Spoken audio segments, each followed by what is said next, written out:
असतो मा सद्गमय तमसो मा ज्योतिर्गमय मृत्योर्मामृतं गमय। ओम शांति शांति शांति। ओम। रामायण जहाँ अपने भीतर एक गौरवशाली इतिहास को समेटे हुए है और रामायण जहाँ ज्ञानियों को भी ज्ञान का संदेश देती है, ऋषियों की वाणी है, वह ऋषियों की वाणी सबके लिए कल्याणकारी होते हुए भी बच्चों के लिए उनके मनोरंजन का बहुत बड़ा साधन भी बनती है।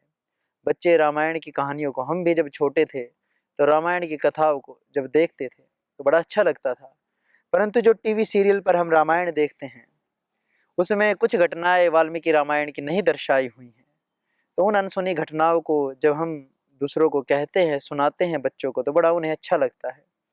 तो उनकी रुचि इसमें बनी रहे, इसलिए रामायण के कुछ किस्से, कुछ रोचक किस्से हम सुना रहे हैं ताकि रामायण के प्रति हमारा प्रेम बना रहे और रामायण में रुचि और भी अधिक बढ़े, जिससे कि हम अपने चरित्र को भगवान मर्यादा पुरुषोत्तम श्री राम के जैसा बना सकें। तो आज की कथा एक जो कि बड़ा ही शुभ संदेश देती है और जीवन की बड़ी छोटी छोटी गहराइयों को भी हमें सरलता से दर्शाती है। हम सब जानते हैं कि राजा सुग्रीव जी वाली से भयभीत होकर वे ऋष्यमुख पर्वत पर जाकर के आश्रय लिया, क्योंकि कुछ ऐसा हो गया था कि एक समय बाली युद्ध कर रहे थे एक राक्षस से। तो उस राक्षस में उन्होंने सुग्रीव को गुफा के बाहर खड़ा किया था और कहा था कि यदि मैं ना आऊं, बाहर में यदि ना आ सकूं तो गुफा का द्वार बंद कर देना। और भीतर से उस राक्षस ने वाली की आवाज में पुकारा कि हे सुग्रीव मेरी रक्षा करो, हे सुग्रीव मेरी रक्षा करो, ऐसा कुछ पुकारा। तो सुग्रीव ने भयभीत होकर गुफा के द्वार को बंद कर दिया, परंतु वाली जीवित था। वाली बाहर आया, उसे क्रोध आया, तो उसने सुग्रीव को राज्य से निकाल दिया और सुग्रीव की भार्या समेत संपूर्ण राज्य को अपने पास रख लिया। और सुग्रीव अपने सहयोगियों सहित भय खा करके, थोड़े भयभीत होकर ऋष्यमुख पर्वत पर जाकर के बैठ गए। उन्होंने वहां जाकर के आश्रय लिया। तो अब ऐसा है कि महात्मा श्री राम, यह किष्किंधा कांड का द्वितीय सर्ग है। यहाँ से प्रारंभ है कि तौ तु दृष्ट्वा महात्मानौ भ्रातरौ राम लक्ष्मणौ वरायुध धरौ वीरौ सुग्रीवः शंकितो भवत्। चूंकि बाली समय समय पर सुग्रीव की खोज के लिए अपने सेना प्रमुखों को भेजता रहता था ताकि सुग्रीव को पकड़ करके उसका वध कर सके या उसे कारागार में डाल सके, परंतु सुग्रीव सजग रहते थे। तो अब कुछ ऐसा हुआ है कि शस्त्र आयुध धारण किए हुए दो वनवासी वेश धारण किए हुए दो व्यक्ति चले आ रहे हैं। सुग्रीव को उनकी भनक मिलती है तो सुग्रीव के मन में संशय होता है, शंका आती है कि कहीं बाली ने तो इनको मुझे खोजने के लिए, मुझे मारने के लिए नहीं भेजा। उद्विग्न हृदय सर्वा दिशा समवलोकयन न व्यतिष्ठत कस्मिंश्चित् देशे वानरपुंगवः। तो उद्विग्न हृदय वाला होते हुए सुग्रीव जी वे उद्विग्न चित्त होकर चारों दिशाओं की ओर देखते हुए उस समय वानर शिरोमणि सुग्रीव किसी एक स्थान पर स्थिर न रह सके। नैव चक्रे मनः स्थातुं वीक्षमाणौ महाबलौ कपेः परमभीतस्य चित्तं व्यवससादः। महाबली श्री राम और लक्ष्मण को देखते हुए सुग्रीव अपने मन को स्थिर न रख सके। उस समय अत्यंत भयभीत हुए उन वानर राज का चित्त बहुत दुखी हो गया। अब चूंकि सब जानते ही थे, सुग्रीव भी परिचित थे बाली के बल से, और बाली के मन में जो सुग्रीव के प्रति क्रोध था उससे भी वह परिचित थे, तो किसी भी प्रकार का कोई भी संकट वे मोल नहीं लेना चाहते थे। चिंतयित्वा स धर्मात्मा विमृश्य गुरुलाघवम सुग्रीव परमोद्विग्नः सर्वैस्तैर्वानरैः सह। सुग्रीव धर्मात्मा थे, उन्हें राजधर्म का ज्ञान था और शत्रु पक्ष की प्रबलता का निश्चय किया। उन्होंने मंत्रियों के साथ विचार कर अपनी दुर्बलता और शत्रु पक्ष की प्रबलता का निश्चय किया। तत्पश्चात वे समस्त वानरों के साथ अत्यंत उद्विग्न हो उठे। अब विचार विमर्श करने लगे कि अब क्या किया जाए, अब क्या करे। ततः स सचिवेभ्यस्तु सुग्रीवः प्लवगाधिपः शशंस परमोद्विग्नः पश्यंस्तौ राम लक्ष्मणौ। उन राम लक्ष्मण को देख करके उद्विग्न चित्त वाले सुग्रीव अब अपने मंत्रियों के साथ मंत्रणा करते हैं कि भाई अब क्या किया जाए, अब कैसे बचा जाए, कैसे इनका परिचय जाना जाए। एतौ वनम इदम दुर्गम वाली प्रणिहितौ ध्रुवम छद्मना चीर वसनौ प्रचरन्तौ ह्यागतौ। निश्चय ये दोनों वीर बाली के भेजे हुए हैं, इस दुर्गम वन में विचरते हुए यहाँ आए हैं। इन्होंने छल से चीर वस्त्र धारण किए हैं जिससे हम इन्हें पहचान न सके। यानी सुग्रीव के मन में ऐसा है कि बाली ने इन्हें भेजा है सुग्रीव का वध करने के लिए और इन्हें वेश बदल करके छद्म वेश धारण करके भेजा है ताकि हम पहचान न सके कि ये कौन है। ततः सुग्रीव सचिवा दृष्ट्वा परम धन्विनौ जगमुर्गिरि तटा तस्माद अन्य शिखरम उत्तमम। उन महाधनुर्धर श्री राम और लक्ष्मण को देखा, तब वे उस पर्वत तट से भागकर दूसरे उत्तम शिखर पर जा पहुंचे। ते क्षिप्रम अभिगम्याथ यूथ पर्शभम हरयो वानर श्रेष्ठम परिवार्योपस्थिरे। वे यूथपति वानर शीघ्रता पूर्वक जाकर यूथपतियों के सरदार वानर शिरोमणि सुग्रीव को चारों ओर से घेरकर उनके पास खड़े हो गए। एवं एकायनगताः प्लवमाना गिरेर्गिरिं परकंपयन्तो वेगेन गिरीणां शिखराणि च। ततः शाखा मृगाः सर्वे प्लवमाना महाबलाः बभञ्जुश्च नगांस्तत्र पुष्पितान दुर्गमाश्रितान। इस तरह एक पर्वत से दूसरे पर्वत पर उछलते कूदते अपने वेग से उन पर्वत शिखरों को प्रकंपित करते हुए वे जा रहे थे। तब वानर एक मार्ग पर आ गए। उन सब ने उछल कूद कर उस समय वहां दुर्गम स्थानों में स्थित, क्योंकि वानरों का रामायण में बड़ा पराक्रम दिखाया कि वे बड़े बलवान थे, उनके शरीर बड़े विकराट थे। वानर कोई पूंछ धारण किए हुए इंसान नहीं, एक जाति सृष्टि के काफी समय पहले की ये घटनाएं हैं। उस समय प्रकृति से लोग जुड़े थे, तो अधिकतर आप देखेंगे भगवान श्री राम उन्हें भी सूर्यवंशी कहा, तो सूर्य चंद्र नक्षत्र इनका वेदों में भी खूब वर्णन आता है, तो प्रकृति के काफी समीप थे। तो जातियों के नाम भी प्रकृति के अनुसार रखे जाते थे। और शास्त्रों में एक ऐसा भी है एक नियम कि जैसे वानर जाति थी तो वानर के पर्यायवाची जितने भी शब्द होंगे उन सब शब्दों का प्रयोग छंदों को पूर्णता देने के लिए या भाषा को सौम्य बनाने के लिए कर दिया गया। तो इसलिए कभी कभी पढ़ते समय ऐसा ही प्रतीत होता है, तर्क भी देते हैं लोग कि हाँ वानर शब्द ही नहीं, न जाने हर प्रकार के वानर के पर्यायवाची सारे शब्दों का प्रयोग किया हुआ है। तो ऐसा कुछ नहीं है। जब आज ऐसा नहीं है तो पहले भी ऐसा नहीं हो सकता। इसलिए वानर तो नाम था उनकी जाति का, पर्वतों पर रहते थे। जो पर्वतों पर रहते स्वाभाविक तौर से उनके शरीर भी चूंकि पर्वतों पर उतरने से चढ़ने से काफी बलवान होते हैं, तो इसलिए इनके लिए बहुत सरल होता था कि वे बड़ी सहजता से चट्टाने उठा लेते थे। आगे जब युद्ध का भी वर्णन आता है तो चट्टाने उठा उठा करके राक्षसों को मारते हैं, बड़े बड़े पेड़ों को पल भर में उखाड़ देते हैं। और जब समुद्र पार करने की बात आती है तो वानरों का इतना पराक्रम है कि जब पार करने की बात आती है कि कौन समुद्र को पार करेगा, तो प्रारंभ होते हैं, कहते हैं कोई वानर कहता है मैं 10 योजन कूद जाऊंगा, मैं 20 योजन, मैं 30 योजन। फिर अंत में अंगद जी कहते हैं कि मैं 90 योजन तो जा सकता हूँ। फिर जामवंत जी कहते हैं कि मैं 100 योजन चला तो जाऊंगा पर मैं आ नहीं सकता। तब अंत में भगवान हनुमान जी कहते हैं कि मैं चला भी जाऊंगा और मैं आ भी जाऊंगा।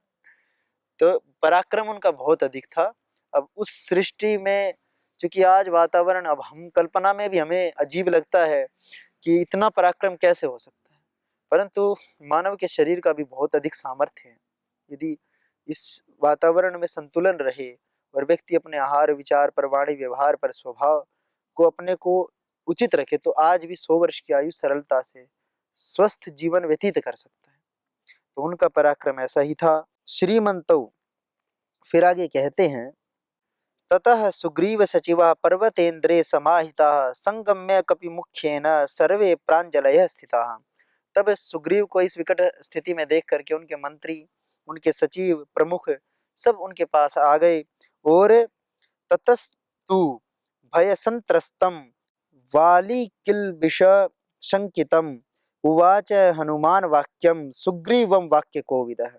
तदनंतर बाली से बुराई की आशंका करके सुग्रीव को भयभीत देख बातचीत करने में कुशल हनुमान जी बोले। अब यहाँ से हनुमान जी की कथा, जिसे कि अब हम जानना चाह रहे हैं कि किस प्रकार का संवाद उन्होंने श्री राम जी से और श्री लक्ष्मण जी से किया, वह यहीं से प्रारंभ होता है। संभ्रमस्त्यज्यतामेष सर्वैर्वालिकृते महान मलयोऽयं गिरिवरो भयं नेहास्ति वालिनः। आप सब लोग वाली के कारण होने वाली इस भारी घबराहट को छोड़ दीजिए। भगवान हनुमान जी आश्वासन दे रहे हैं कि वाली से भयभीत होने की आवश्यकता नहीं है। यह मलय नामक श्रेष्ठ पर्वत है। चूंकि वे ऋष्यमुख पर्वत को त्याग करके दूसरी ओर जा चुके हैं, मलय पर्वत पर आ चुके हैं, यह वाली से कोई भय नहीं है, वहां वाली पहुंच नहीं सकता होगा। यस्माद् उद्विग्न चेतास्त्वं विद्रुतो हरिपुंगव तम क्रूर दर्शनम क्रूरम नेह पश्यामि वालिनम। वानर शिरोमणे, जिससे उद्विग्न चित्त होकर आप भागे हैं, मतलब जिन दो राजकुमारों को देखकर, जिन दो वनवासियों को देख करके आप भाग करके आए हैं, उस क्रूर दिखाई देने वाले निर्दयी वाली को मैं यहाँ नहीं देखता, यानी यहाँ वह नहीं पहुंच सकता। यस्मात् तव भयम सौम्य पूर्वजात पाप कर्मणः स नेह वाली दुष्टात्मा न ते पश्यामि हम भयम। आपको अपने जिस पापाचारी बड़े भाई से भय प्राप्त हुआ, वह दुष्ट आत्मा वाली यहाँ नहीं आ सकता, अतः आपके भय का अब कोई कारण मैं नहीं देखता। अहो शाखा मृगत्वं ते व्यक्तमेव प्लवंगम लघु चित्त तयात्मानं न स्थापयसि यो मतौ।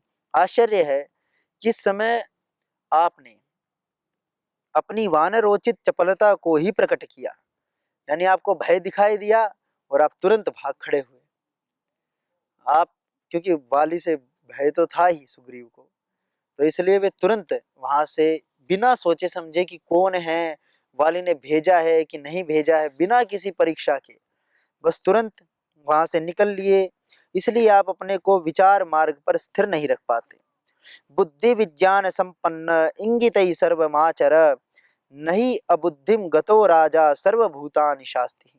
जो राजा विचार पूर्वक, तर्क पूर्वक हर बात का निर्णय नहीं करता, बुद्धि और विज्ञान से संपन्न होकर आप दूसरों की चेष्टाओं के द्वारा उनका मनोभाव समझे और उसी के अनुसार सभी आवश्यक कार्य करे, क्योंकि जो राजा बुद्धि बल का आश्रय नहीं लेता, वह संपूर्ण प्रजा पर शासन नहीं कर सकता।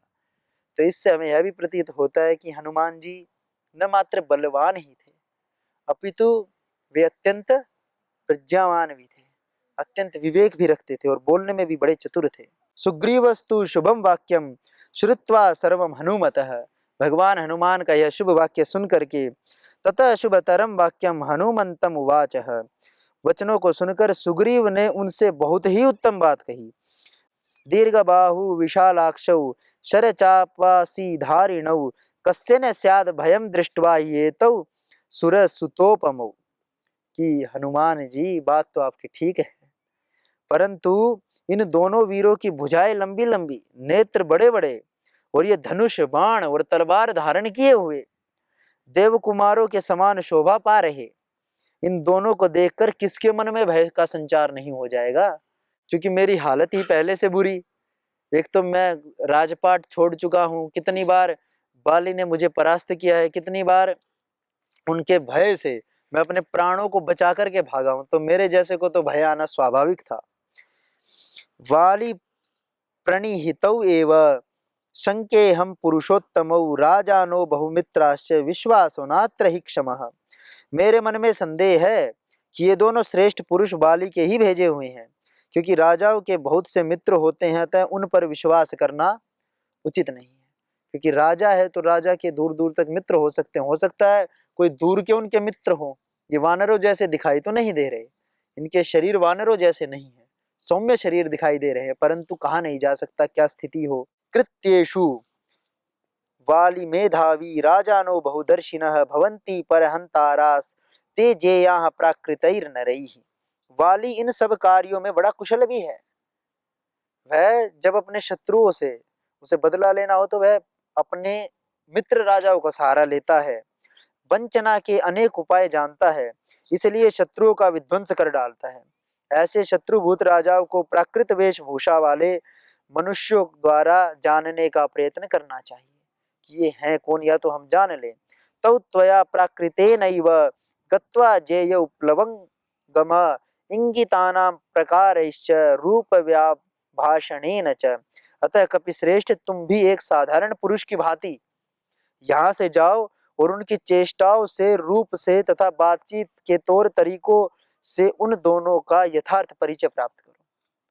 अब हनुमान जी की बात सुन करके सुग्रीव जी के मन में इतना आ गया कि कम से कम यह तो जान ले कि ये हैं कौन।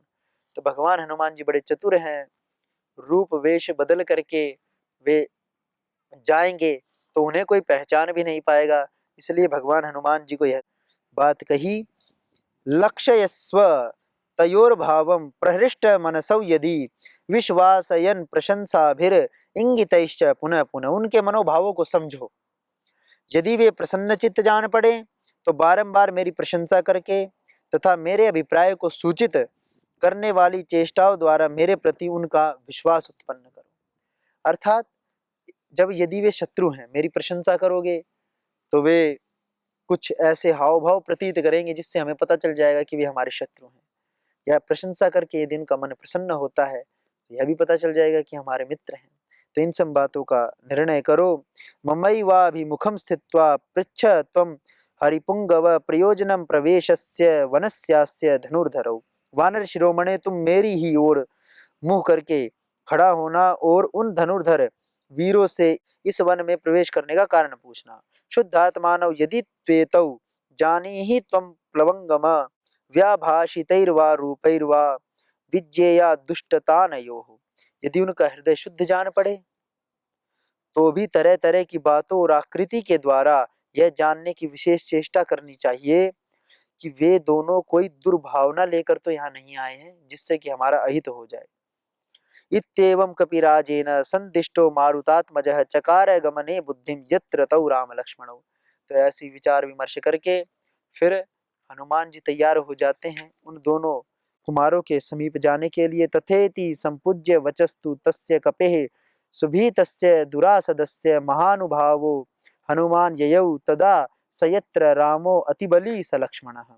अत्यंत डरे हुए दुर्जय वानर सुग्रीव के उस वचन का आदर करते हुए अब भगवान हनुमान जी चल देते हैं अत्यंत बलशाली श्री राम और लक्ष्मण जी के पास।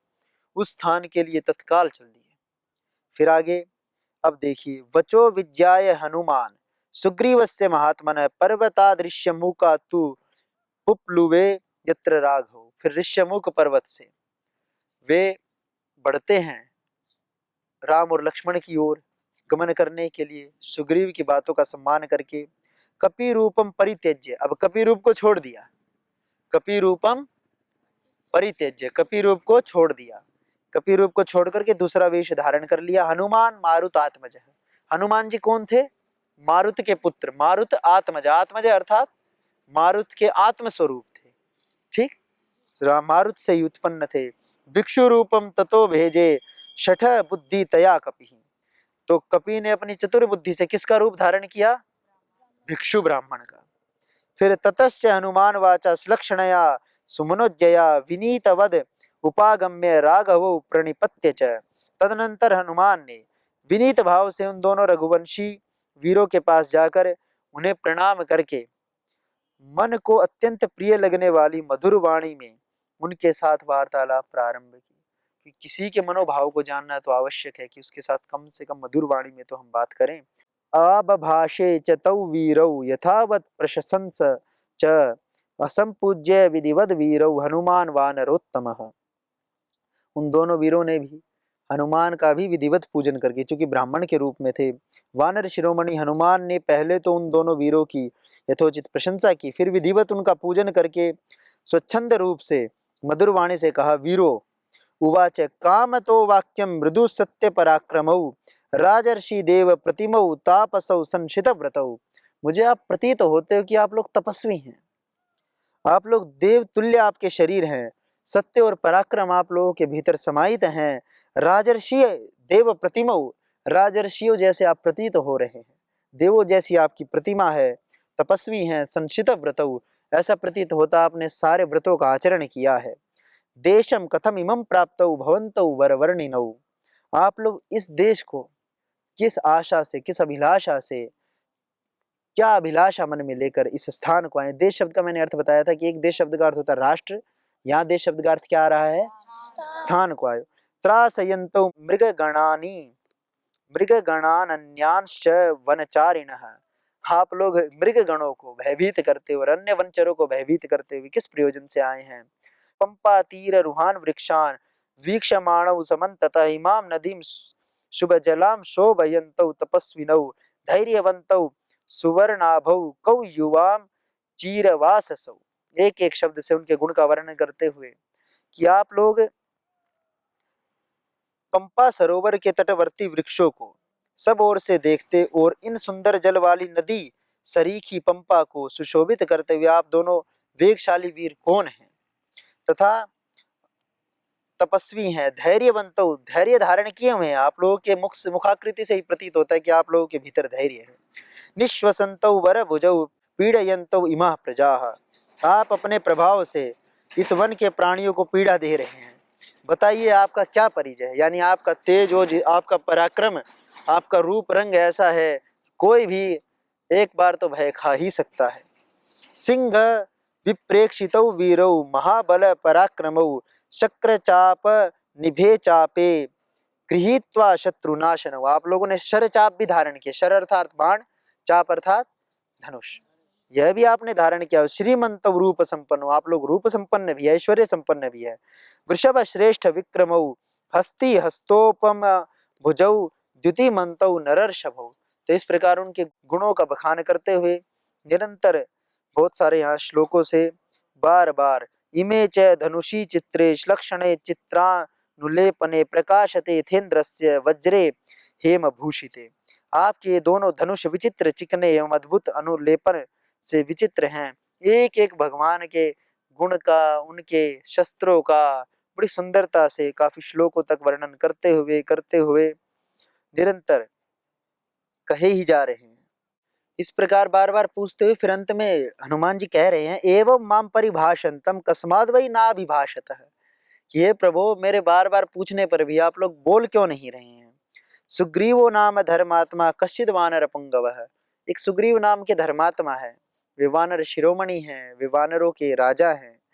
वीरो विनिकृतौ भ्रात्रा जगत भ्रमति दुखितः, उनके भाई वाली ने उन्हें घर से निकाल दिया, इसलिए वे अत्यंत दुखी होकर सारे जगत में मारे मारे फिरते हैं। प्राप्तो हम प्रेषितस्तेन सुग्रीवेण महात्मना, जब बहुत देर तक भगवान श्री राम और लक्ष्मण ने कुछ नहीं बोला तब सब बातें कहनी ही पड़ी हनुमान जी को कि मैं उन्हीं सुग्रीव के द्वारा भेजा हुआ आया हूँ, ताकि उनके मनोभाव तो पता चले कि जब कुछ भी नहीं कहा तो शायद यही जान करके कि मैं सुग्रीव का दूत हूँ तब कुछ करें वे लोग। तो अंत में अपना परिचय ही दे देते हैं। राज्या वानर मुख्या नाम हनुमान नाम वानर है, मेरा नाम हनुमान है, मैं भी वानर जाति से ही हूँ। युवाभ्याम सही धर्मात्मा सुग्रीव सख्यम इच्छति, आप लोगों के साथ वह सुग्रीव महात्मा आप लोगों के साथ सख्य चाहता है, मित्रता करना चाहता है। तस्य माम सचिवम वित्तम वानरम पवनात्मजम भिक्षु रूप प्रतिच्छन्नम सुग्रीव प्रिय कारणात् ऋष्यमूकाद यह प्राप्तम कामगम कामचारिणम, तो सारी बातें स्पष्ट ही कह दी अंत में कि मैं सुग्रीव के द्वारा भेजा गया हूँ, मैं वानर हूँ, मैं हनुमान हूँ और मैं वेश बदल करके आपके पास आया हूँ, ब्राह्मण का वेश धारण करके आप लोगों का परिचय जानने के लिए कि आप लोग कौन है, कहीं आप लोग शत्रु हैं या आप लोग मित्र हैं। एवं मुक्त्वा तु हनुमानस्तौ वीरौ राम लक्ष्मणौ वाक्य कुशल पुनर्नोवाच किंचन, उन दोनों भाई वीरवर श्री राम और लक्ष्मण से ऐसा कहकर बातचीत करने में कुशल और बात कर मर्म समझने में निपुण हनुमान जी अब पूर्ण शांत हो, फिर कुछ न बोले। पुनर्नोवाच किंचन, एक शब्द भी अब नहीं बोल रहे। एतत् श्रुत्वा वचस्तस्य रामो लक्ष्मणम अब्रवीत्। यह सब बातें सुन करके श्री राम जी ने लक्ष्मण जी से कहा, प्रहृष्ट वदनः, बड़े ही प्रसन्न मन वाला होकर, श्रीमान भ्रातरम पार्श्वतः स्थितम, अपने पास बैठे हुए, अपने पास खड़े अपने भाई को पार्श्व में खड़े हुए उनने कहा, सचिवोयम कपीन्द्रस्य सुग्रीवस्य महात्मनः तमेव कांक्षमाणस्य ममांतिकम ह्यागतः। यह सुग्रीव का सचिव है हनुमान, और उसी का प्रिय चाहने की इच्छा से यह मेरे पास आया है। तम अभ्यभाष सौमित्रे सुग्रीव सचिवम कपिम वाक्यज्यम मधुरई वाक्यैहि स्नेह युक्तम अरिंदमम। और लक्ष्मण, इन शत्रुदमन सुग्रीव सचिव कपिवर हनुमान से जो बात के मर्म को समझने वाले हैं, तुम स्नेह पूर्वक मीठी वाणी में बातचीत करो। क्योंकि भगवान राम जी भी मोहित थे, क्योंकि देखा हमने कि हनुमान जी ने कहा ही कि मेरा इतने बोलने के बाद भी आप दोनों वीर क्यों नहीं उत्तर दे रहे हैं।